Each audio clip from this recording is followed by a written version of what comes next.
Prime Minister Narendra Modi addresses Climate Ambition Summit 2020 on the occasion of 5th anniversary of the landmark Paris Climate Agreement. Says India is not only on track to achieve its Paris Agreement targets, but also to exceed them beyond expectations.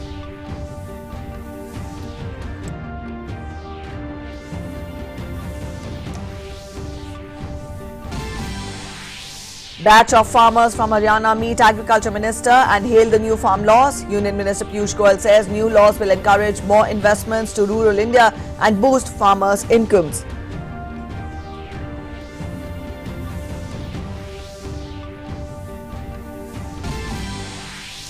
In Jammu and Kashmir, 6th phase of polling to District Development Council begins. Voting takes place in 31 constituencies, including 17 from Jammu Division and 14 from Kashmir Division.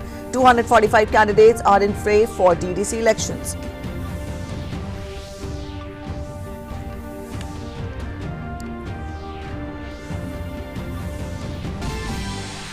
India continues fight against COVID-19. Number of active cases dropped below 3,60,000. Recovery rate increases to 94.89%. Daily fatalities less than 500 for the past 7 days.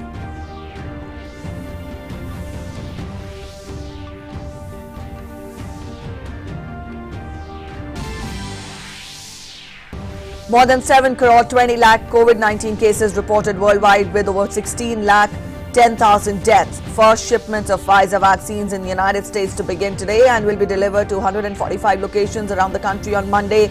Peru suspends China's Sinopharm COVID-19 vaccine trial due to serious adverse effect.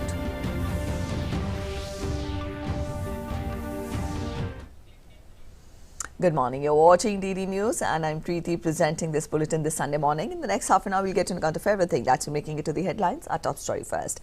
Prime Minister Narendra Modi addressed the Climate Ambition Summit 2020 on the occasion of the 5th anniversary of the landmark Paris Climate Agreement on Saturday. The Climate Ambition Summit 2020 was organized by United Nations, United Kingdom and France in partnership with Chile and Italy. Prime Minister said that India is not only on track to achieve its Paris Agreement targets, but also to exceed them beyond expectations. Prime Minister said that India has an ambitious target of 450 gigawatt of renewable energy capacity by 2030. I must humbly share with you that India is not only on track to achieve its Paris Agreement targets, but to exceed them beyond expectations. We have reduced our emission intensity by 21% over 2005 levels. Our solar capacity has grown from 2.63 gigawatts in 2014 to 36 gigawatts in 2020. Our renewable energy capacity is the 4th largest in the world. It will reach 175 gigawatts before 2022, and we have an even more ambitious target now, 450 gigawatts of renewable energy capacity by 2030. Prime Minister also said that India has pioneered 2 major initiatives at global level. Now, these include the International Solar Alliance and the Coalition for Disaster Resilient Infrastructure. On the world stage, India has pioneered 2 major initiatives: the International Solar Alliance and the Coalition for Disaster Resilient Infrastructure. Excellencies, in 2047, India will celebrate 100 years as a modern independent nation. To all my fellow residents of this planet, I make a solemn pledge today. Centennial India will not only meet its own targets, but will also exceed your expectations. While farmers' protests continue in the national capital, some talks and meetings also took place. A group of farmers met Agriculture Minister to share the benefits of the new farm reforms that they have experienced firsthand. The government continues to hail the new farm laws as transformative for the farmers. Host of leaders, including Deputy Chief Minister of Haryana, have appealed to the protesting farmers to end the stir and come forward for talks. A delegation of 40 farmers from Haryana met the Union Agriculture Minister Narendra Singh Tomar on Saturday. Later, the farmer leaders recounted the innumerous benefits that have accrued to them following the implementation of path-breaking agricultural reform laws. आज हरियाणा के बहुत सारे किसान union के नेतागण और प्रगतिशील किसान मुझे मिलने के लिए आए। उन्होंने एक ज्ञापन देकर अपने हस्ताक्षर युक्त जो नए कानून आए उनका समर्थन किया और उन्होंने अपने अनुभव बताए कि किस प्रकार से नए कानूनों का फायदा किसानों को मिल रहा है और मिलना प्रारंभ हो गया है और वो इन कानूनों का समर्थन करते हैं। मैं इस अवसर पर उन सभी किसान बंधुओं का हृदय से कृषि मंत्रालय की ओर से बहुत-बहुत स्वागत करता हूं, अभिनंदन करता हूं। The farmers added that the new laws have brought them many benefits and there is absolutely no need to amend the laws. इस कानून के अनुसार किसान को आजादी है, वो जहां मर्जी बेचे। हम इन तीनों कानून का पूर्णतः समर्थन करते हैं क्योंकि मोदी जी जैसे पीएम कभी हो मिल नहीं सकते भारत को। हमें अपने आप को खड़ा करने का मौका दिया है, अपनी फसल को हम अपने हिसाब से बेच सकते हैं। सबसे पहले तो मैं बहुत खुशी उससे अधिवेशन से, क्योंकि हमारी ऑनलाइन पेमेंट आड़ती फोन करता पेमेंट आ गई आपकी, नहीं हमने आड़ती के पास जाना पड़ता था। ये पेमेंट हमारे खाते में आती है, हमें पता लगा और आड़ती हमारे पास आता था। हम बहुत खुश हैं इससे। जो ये 3 कानून बनाए हैं ये किसान को पूरी आजादी प्रदान करते हैं। साथ में मैं अपने किसान भाइयों से अपील करना चाहता हूं कि आंदोलन अब गलत हाथों में चला गया है। देश विद्रोही उसमें दिखाई पड़ते हैं, नुकसान करने वाले दिखाई पड़ते हैं। कृपया कर उनके बरगलाने में न आए। Meanwhile, Union Minister for Commerce and Industry Piyush Goyal addressed FICCI's annual convention and 93rd annual general meeting in Delhi. He reiterated that the centre is committed to ensure the welfare of farmers. He also urged all business leaders associated with FICCI to talk about the benefit of the farm laws, as these laws are for the benefit of all the farmers across the nation. He said that these laws will open up new opportunities to do trade, commerce and business for the farmers and enhance their income. I can assure you these laws are for the benefit of nearly 100 million farmers across the country. This is one government which has been committed to farmer welfare.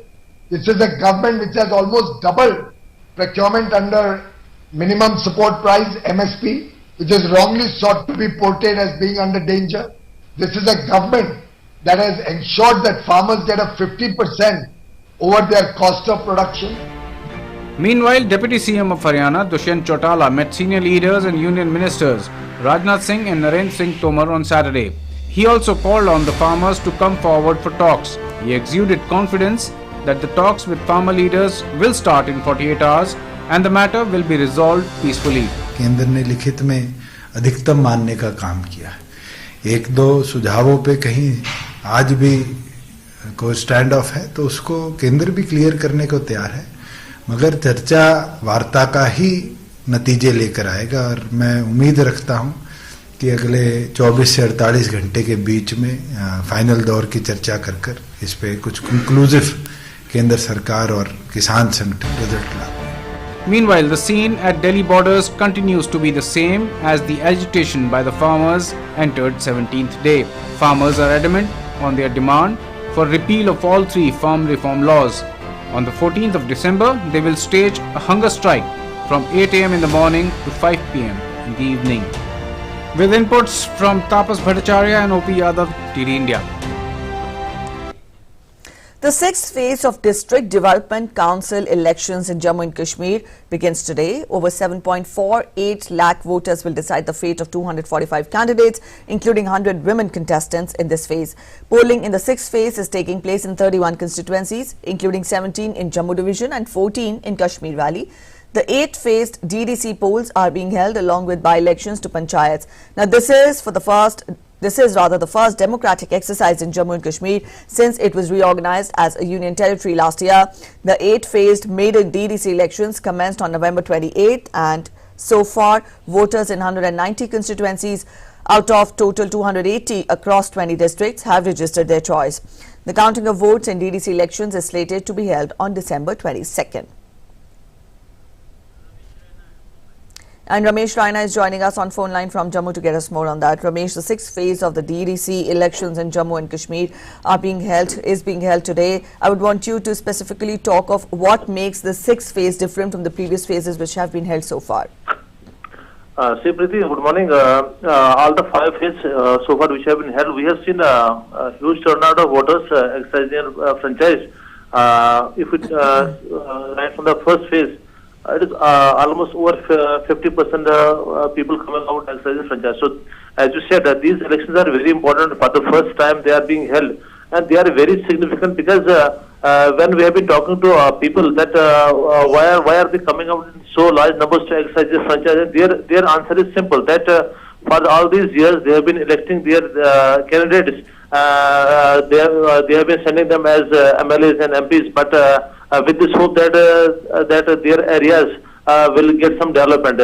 But they are telling that the basic needs which should be there, which are not there, and so these elections which are being held for the first time, the district development council polls which are being held for the first time, they provide them an opportunity to select their own candidates from their own areas who are in the know of that, who are in the know of the things that what are the basic facilities which are still deployed, which the people of their areas are still deployed of, and so they say that they can easily approach to their representatives, the elected representatives, and can tell them that see, these are our needs, you have to fulfill them. So they have got this hope. So all these phases so far which have been held, they were very significant, and we are expecting that today's poll, which is the sixth phase, there will be again a huge turnout. And yesterday, State Election Commissioner Mr. K.K. Sharma, he held a press conference and he appealed the people that this is that we have made some elaborate arrangements for people to come out to exercise their vote. He said that since these elections are being held during this COVID pandemic, he said that special arrangements have been made so that keeping in view that all those SOPs which should be there. So he has again appealed the people to come out and exercise their franchise. All right, so people are appealed to come out and exercise their franchise, even though we've seen that a good voter turnout was witnessed in the last 5 phases which were held earlier. Thank you so much, Ramesh Raina, for joining us with those inputs. We'll come back to again during the day to get more. Let's get to other news now. At least 10 people were killed and others got injured on Saturday in a collision between a jeep and a trailer truck in Rajasthan's Chittorgarh district. The incident took place in Nikumb police station area. At least 13 people were in one of the vehicles and were residents of Madhya Pradesh's Ratlam district. The injured have been shifted to nearby hospitals. The accident occurred near Sadulkhera on Udaipur Nimbahera highway.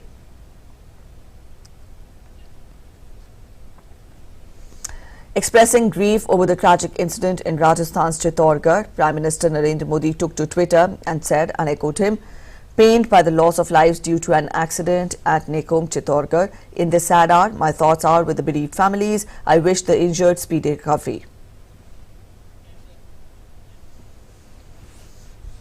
India continued its diplomatic outreach with the SCO countries with its soft power, further cementing the people-to-people connection. The Embassy of India in Beijing on Saturday launched a movie series, CinemaScope, exclusively for the SCO family, in which the embassy will be screening more than 24 Indian movies dubbed in Russian on a monthly basis, beginning with the movie 3 Idiots on Saturday, till India's chairmanship of the SCO Council of Heads of State meeting in 2023. The meeting was jointly inaugurated by Indian Ambassador to China Vikram Misri and SCO Secretary General Vladimir Norov in a cheerful atmosphere. Our Beijing correspondent reports that the event was attended by nearly 100 diplomats from SCO countries and neighboring countries who shared their fondness for Indian cinema and culture.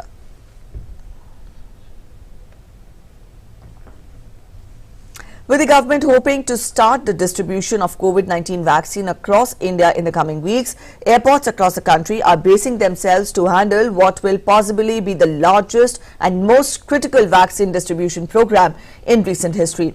Delhi International Airport is gearing up to be at the front line of India's upcoming offensive against COVID-19 pandemic.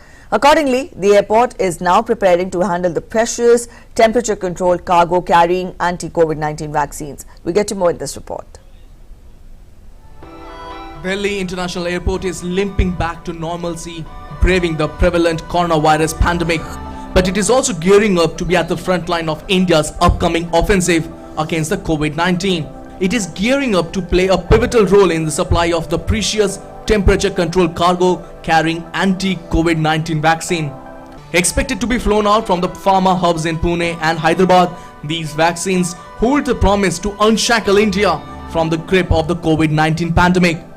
Delhi and Hyderabad airports have already begun prepping temperature control containers and zones to store millions of doses expected to be made available over the next few weeks and months.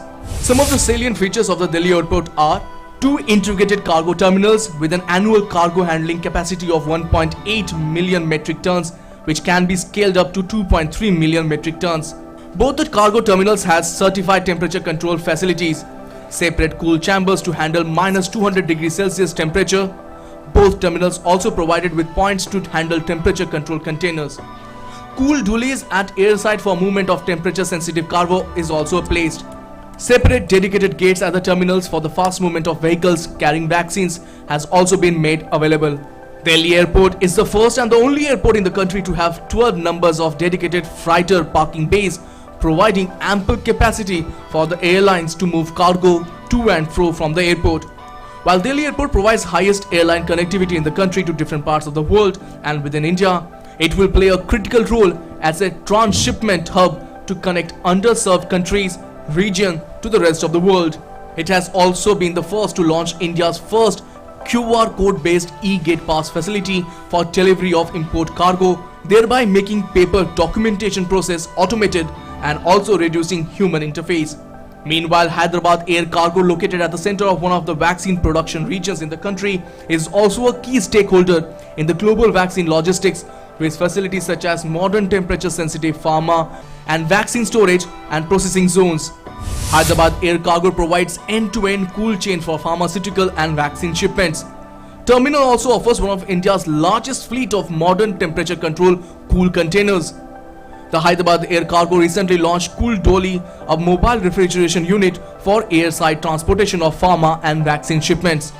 In addition, both airports, which operate as a major hubs in the early days of the pandemic and transported millions of PPE kits and medical supplies, have also taken steps to minimize human contact with the chain of transportation and storage of the vaccine doses.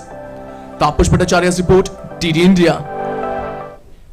Alright, so the Delhi airport gearing up for the vaccine offensive against COVID-19. We'll keep you updated. Let's get to other news now. Today is the 19th anniversary of Parliament attack. Prime Minister Narendra Modi said, and I quote him, "We will never forget the cowardly attack on our Parliament on this day in 2001. We recall the valor and sacrifice of those who lost their lives protecting our Parliament. India will always be thankful to them."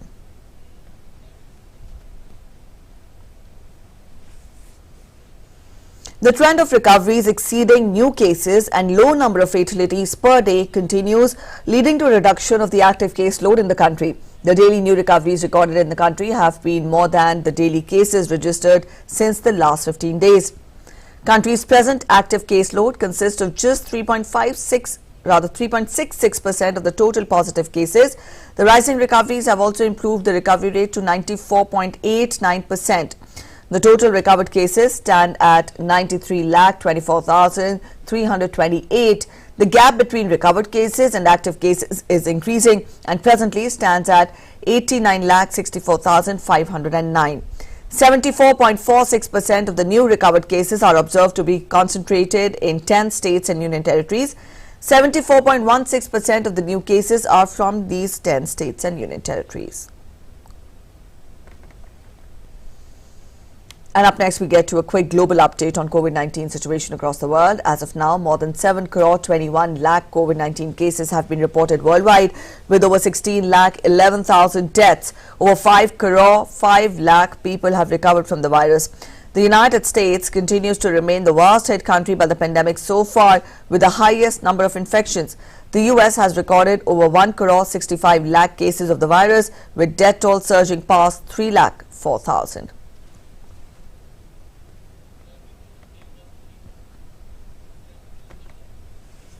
In the United States, shipment of Pfizer's newly approved COVID-19 vaccine will begin today, with the first shots set to be administered tomorrow.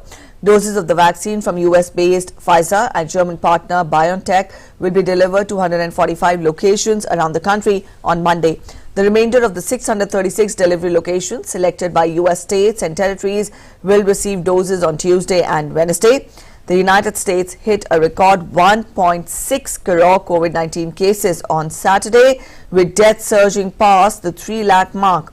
Elderly people and healthcare workers in long-term care facilities are expected to be the main recipients of the first wave of 2.9 million shots this month, with healthcare worker inoculations starting Monday, nursing home residents by the end of next week. Within 3 weeks, the vaccine program, also known as Operation Warp Speed, is expected to be able to get Pfizer's shots to every healthcare facility in the country. 145 sites across all the states to receive vaccine on Monday. Another 425 sites on Tuesday, and the final 66 sites on Wednesday, which will complete the initial delivery of the Pfizer orders for vaccine. We remained agile and adaptive to what the situation brings to us. As we work through many time zones, many areas of concern, we will manage the distribution on a day-to-day process. Peru suspended trials for China's Sinopharm COVID-19 vaccine due to a serious adverse event that occurred with one of the volunteers for the study, as announced in a statement the Peruvian government on Saturday. Now, according to a researcher involved with the study, the volunteer had experienced decreased strength in his legs, among other symptoms. The Health Ministry said that the event is under investigation to determine if it is related to the vaccine or if there is another explanation. Sinopharm Group, which is conducting its trials in Peru with some 12,000 volunteers, was able to complete the first stage of the trials in the next few days. In Spain, police on Saturday controlled thousands of residents crowded at central Madrid ahead of Christmas season, despite the COVID-19 pandemic. General public says that the streets are so crowded that it seems that the COVID-19 virus has not existed. The main shopping areas were controlled by police, who allowed the movement of people in only one direction and limited the capacity of the area. Last week, huge crowds received some criticism from scientific and political sectors, following which the local government deployed enough police officers. Through a variety of restrictions which differed region to region, Spain and Madrid have managed to flatten the curve so far. Israel and Bhutan have announced the establishment of full diplomatic relations between the two countries. The countries agreed to formulate a joint work plan in the areas of water management, agriculture, healthcare and other areas. And according to the joint statement, the agreement, which took place on Saturday, will open the path to greater cooperation and further strengthen the relations between Israel and the South Asian kingdom. Israel's new relations with relatively isolated Himalayan nation did not appear to be related to its budding ties under US-sponsored accords with Arab and Muslim countries in the Middle East and Africa. Israel's Ministry of Foreign Affairs said in a statement that the agreement follows several years of secret contact between Israel and Bhutan, with the aim of establishing relations. Israeli Prime Minister Benjamin Netanyahu welcomed the deal, writing on Twitter that it is an additional fruit of the peace agreements. He added that Israel was in contact with more countries to normalize relations. Saturday's announcement comes days after Morocco agreed to normalize relations with Israel, the fourth Arab state to do so since August.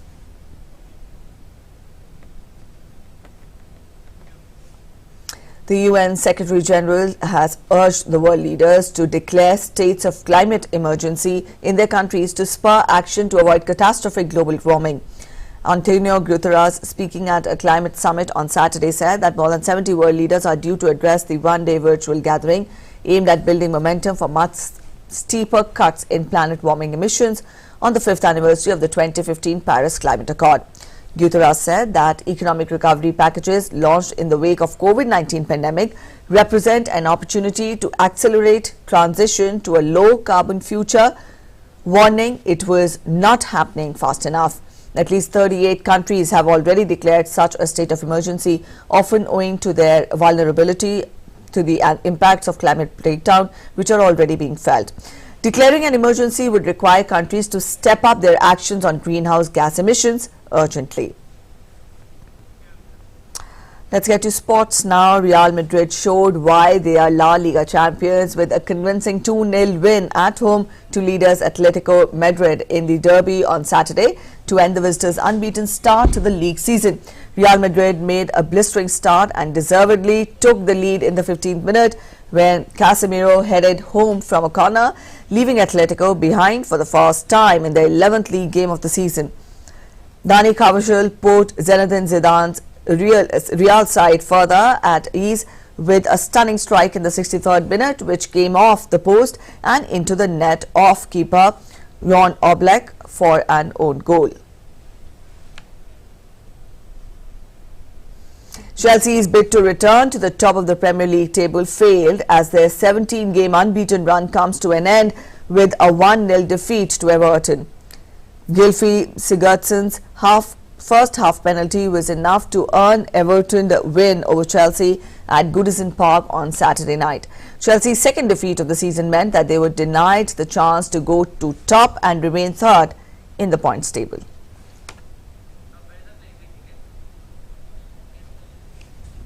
A quick look at weather across the country.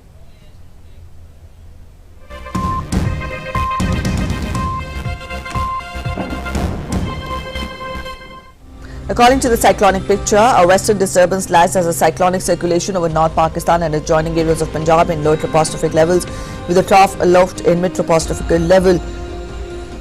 Because of this, scattered rainfall and snowfall is likely over Jammu and Kashmir, Ladakh, Gilgit-Baltistan, Muzaffarabad, Himachal Pradesh and Uttarakhand, and isolated to scattered thunder showers are likely over Haryana, Chandigarh and Delhi, Punjab and Uttar Pradesh.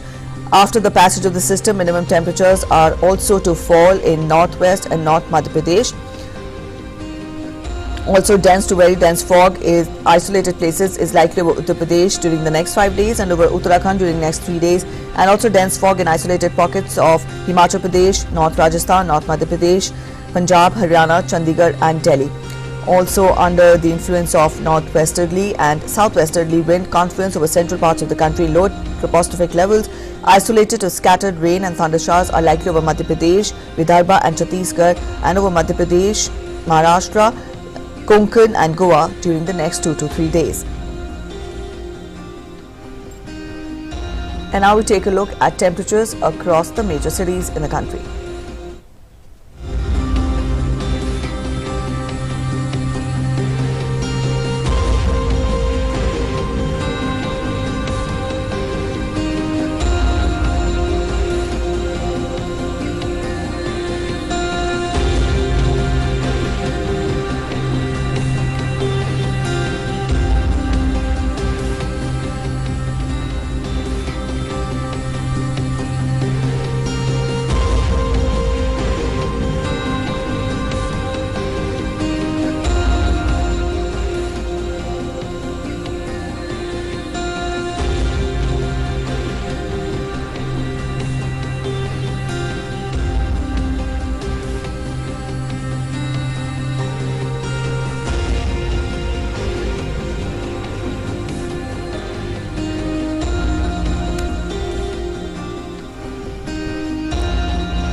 That's it in this edition of the News Sasa. Thanks for watching. Bye-bye.